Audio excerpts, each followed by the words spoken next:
nakalimutan po kasing bawiin sa akin ni Mami eh.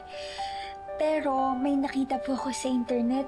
May part 2 na po pala sina Rosie tsaka si Nanay Lily. Yung kwento po nila. At ang maganda po doon, audiobook po siya. So, pwede pong pakinggan na lang natin. Sige, sige.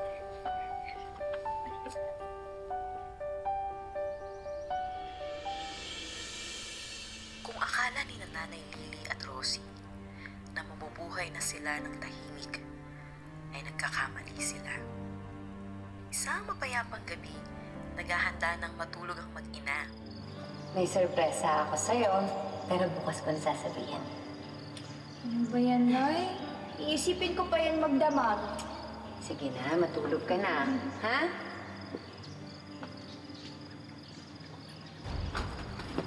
Akala mo susuko ako ng basta-basta?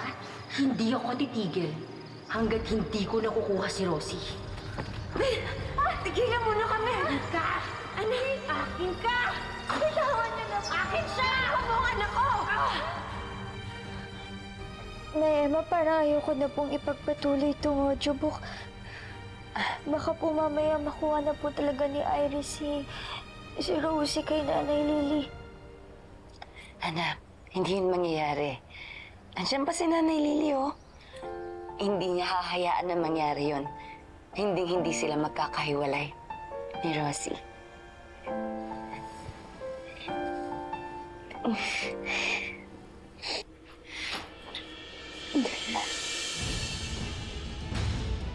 Emma? Muki? Mami.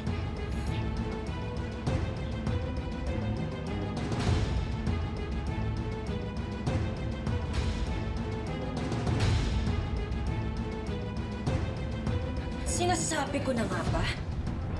At nag-uusap kayo? You're both lying to me! Ma'am, magpapaliwanag po ako. Mami, akala ko po ba aalis po kayo? Yun ba yung hinihintay mo? Ang umalis ako? Para makapag-usap kayo ng babaeng to? Pinagkakaisahan niyo ako! Kailan pa to, ha? Kailan niyo pa to ginagawa sa akin?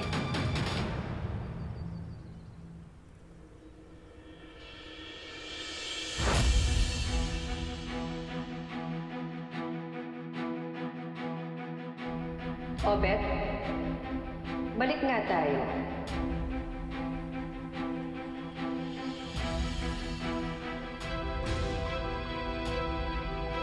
Who's that?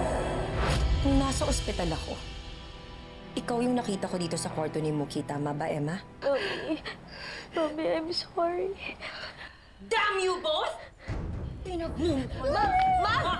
Nahan ako! Isa ka ba? You traitor! Mami, please, wala po kasalanan si Ate Emma, promise po. I'm your mother. And you dared lie to me, kaya kumanda ka sa akin! Kumanda ka sa akin! Huwag niyo po nasaktan si Isa Muki. ka ba? Ha?